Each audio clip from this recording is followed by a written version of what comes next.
we live in like such a globalized world, and it seems to me that new music really needs this push towards this globalist inclusivity. I think it's a process of trying and making some mistakes in the way and then trying again and trying harder. It's like, how do we make sustainable changes? But what was great about this residency is that those were things that were spoken of over and over and over again. What is a global new music? And how can we overcome Eurocentric views? These questions were in focus of our project Postcolonial Recherche. It started with an online residency. 10 composers from countries that experienced colonialism met for lectures and discussions in Zoom. Camilo Mendes is one of these artists. I am a Colombian composer, and all of my music is inspired by extra musical ideas. And I actually spend most of my time reading. I love reading books, and I try always to have a direct connection to literature or philosophy. I am also interested in visual arts, so I always try to have a connection with the visual arts as well.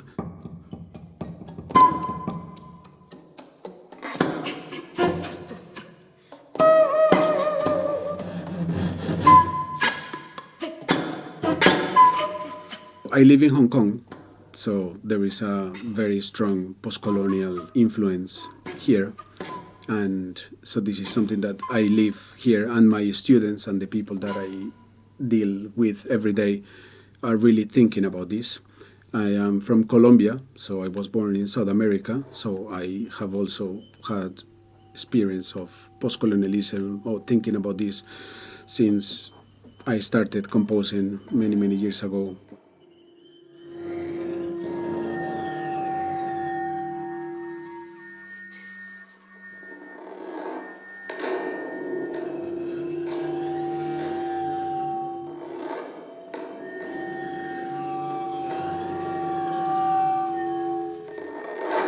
So when I went to Europe, I had a very clear sense of our Latin American tradition.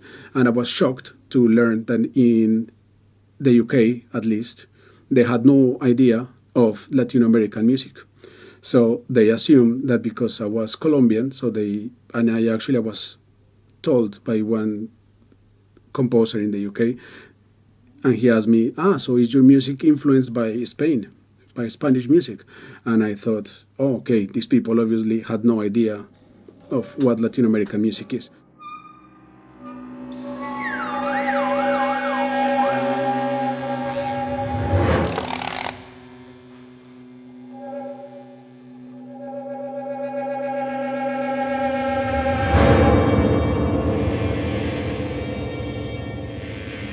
I think that's one of the interesting things about being colonized, and is that you don't have that direct connection to the tradition. So basically, I don't feel the baggage that an European composer could feel, like being directly connected to Haydn or Beethoven or Brahms or whatever.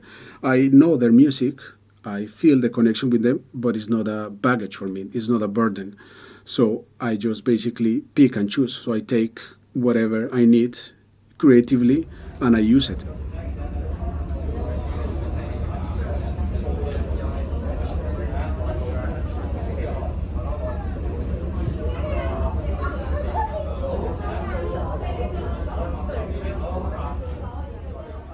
I mean, every composer is an individuality, and they don't specifically represent entirely the country they're coming from. They, of course, represent it, but they also represent themselves and their identity, but individually. So this combination of how it works, that was interesting for me.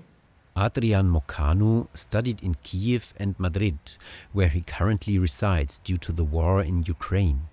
At the same time, I was thinking, okay, maybe I'm not so sure if Ukraine actually is a post-colonial country, but that was in 2021.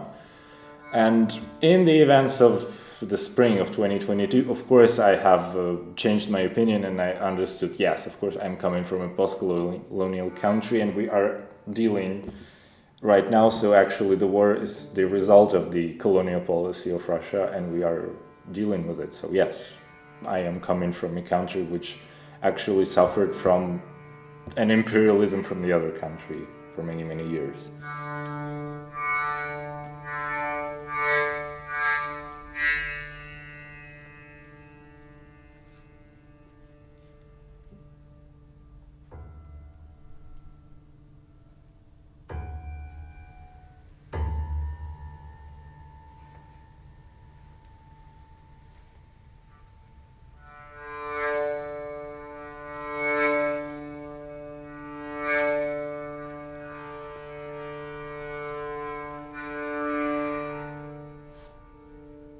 So I chose the idea of, a novel is actually a very famous Ukrainian novel, which is translated into English as Shadows of the Forgotten Ancestors. I chose the French translation for this piece, which is Le Chevaux de Feu, and it means the fire horses.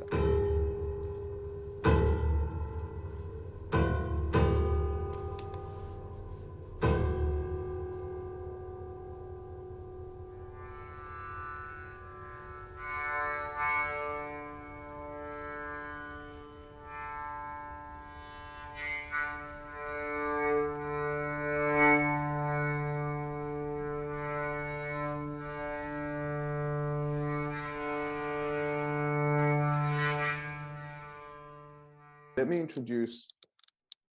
Thank you. The 10 fellows met regularly online over a period of 1 year. In Zoom sessions, they exchanged views on postcolonial and decolonial topics.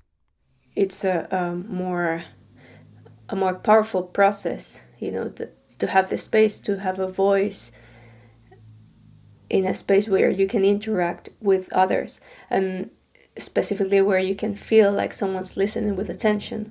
The lecture by Martin Leschinger, the musicologist from NYU, it was incredible. It was really, really eye-opening. And I had no idea of his work, but it was probably one of the best things of the research project. Our musicians also took part in the online sessions. The fellows wrote pieces for Recherche, which the ensemble will perform over several concerts over the course of the current season. The rehearsals took place via Zoom as well. Therefore, our staff installed a high-quality sound connection. For me, it was like, okay, so we are doing this right now, and then I'm listening to the recording in normal quality, in professional quality.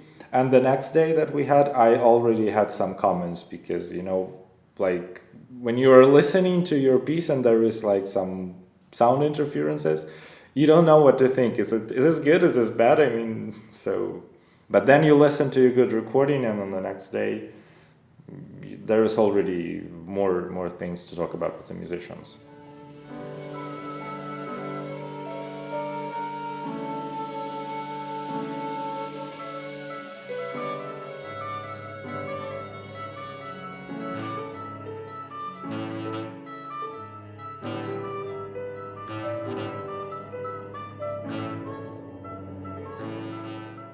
The idea of growing up in apartheid and having the tools to learn how to read and write music and to be a composer that wasn't the image we were given. Poverty seems to be the brushstroke for all Black South Africans, and it's not true, because it serves an oppressive system to say that Black people are inequipped to be, anything but artisans.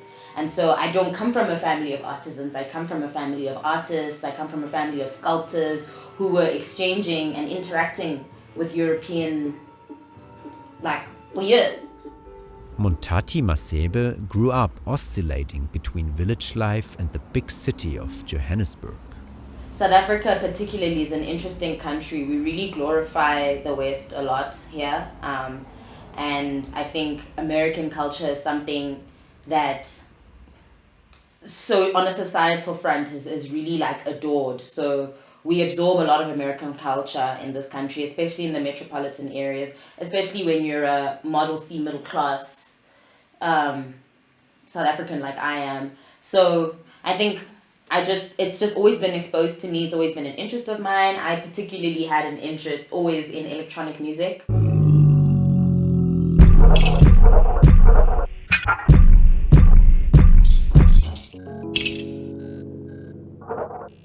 In addition to electronic music and technology, Montati Masebe also explored indigenous musical traditions and instruments, and how to compose with them respectfully. I think indigenous instruments are always fetishized in a way that they embellish composition, but they aren't at the center of the composition. I found that a lot of the time it's like, we're gonna have the orchestra, and then for 5 minutes everybody stop and listen to the kalimba, and then everybody must just listen to the kalimba. And I was like, no, what if we all are the kalimba? Like, what if we're all, like, let's not still create those separate worlds. How do we enmesh it and have it as one thing?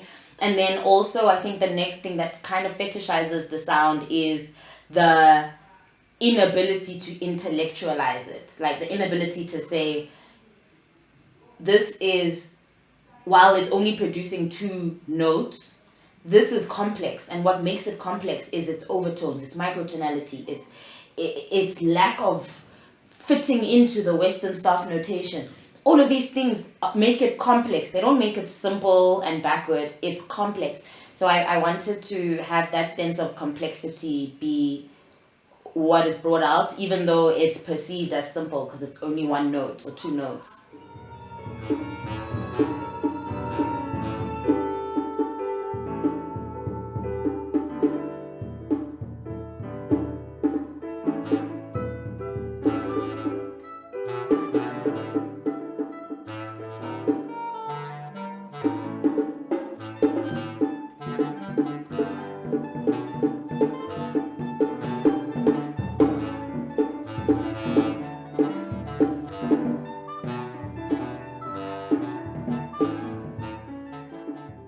I actually work with ceramic flutes, different types of flutes and whistles that I construct myself that are, let's say, based or that are inspired by instruments from pre-Columbian times.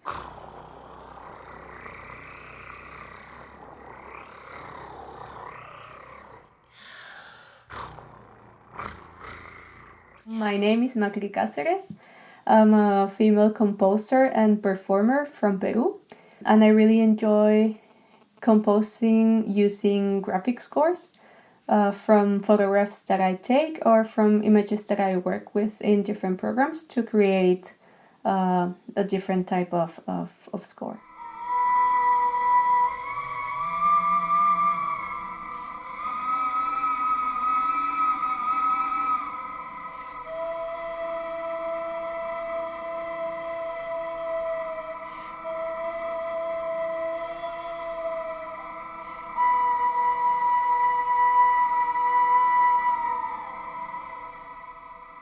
I studied at Universidad de Ciencias Aplicadas, so that's Applied Sciences University, and they have a music career, and I studied composition there.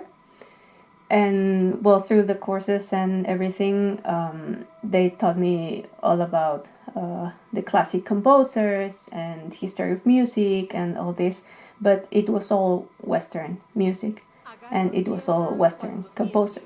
No matter where they come from, all the composers of Postcolonial Recherche report the dominance of Western music in concert programs worldwide. Far too little is known in Europe or North America that people in South Africa, the Philippines or Peru also deal with composition in an independent way. One of the central questions of our project was and is, how can contemporary music in the 21st century become more global and equal? I think for too long we've done the bare minimum and then have been like, wow! And so I am like deeply grateful for this kind of opportunity. I would be even more satisfied if this was broadly known as a stepping stone and not the only thing that can be done. It's still maybe, I don't think we have reached, or you have reached like a specific point already. I think it's just starting, and it's starting with a couple of spread ideas here and there, and it's just starting to create a movement or starting to make sense of this new direction. But I don't think we have arrived anywhere yet.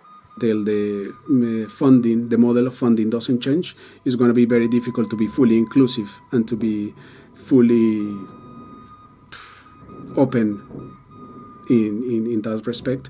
If we are serious about decolonizing, then it should be within, like, in policies to say, in order for you as a performing ensemble to perform on these stages, you need to have at least this much African composers in your repertoire. I think one significant thing about this project is that it was a career game changer for some of the composers who do not have access to concert networks.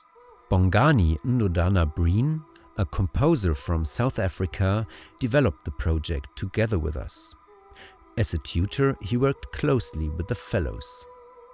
In order for it to actually be a sustainable career, we need more inclusion, and I would like to know that, like, as a young composer, I could have 4 or 5 similar, like, residencies or commissions lined up for me, and that's not this is not the only kind of commission I have for a whole year. You know what I'm saying? Hopefully, this is not the end of this discussion of us trying to create more, like more room under this tent of new music, like, of having more voices and more perspectives from various parts of the world. And I think in the ways that we have this now decentralized economy, it should be that I have access to the wealth in countries like Germany, all the way from South Africa, because we've done it with Ensemble. We just did it now. No one's met me and touched me personally, but they're playing my music. We can continue to do that because technology's decentralized us. And I don't think, the gap doesn't have to be so big.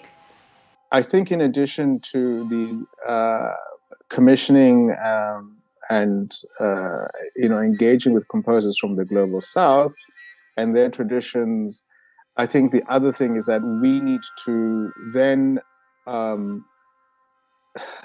situate this music in settings that are not the settings we find in Europe, i.e.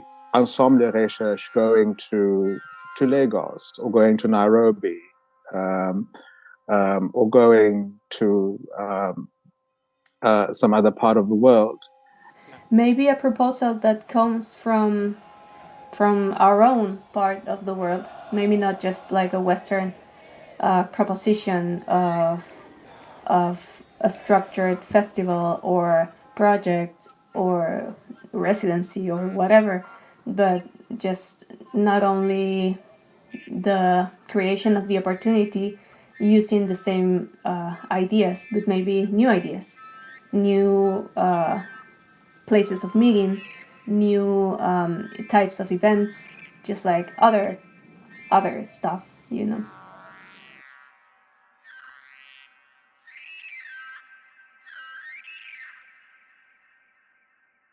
Recoge barro, polvo, greda, universo, región, pueblo.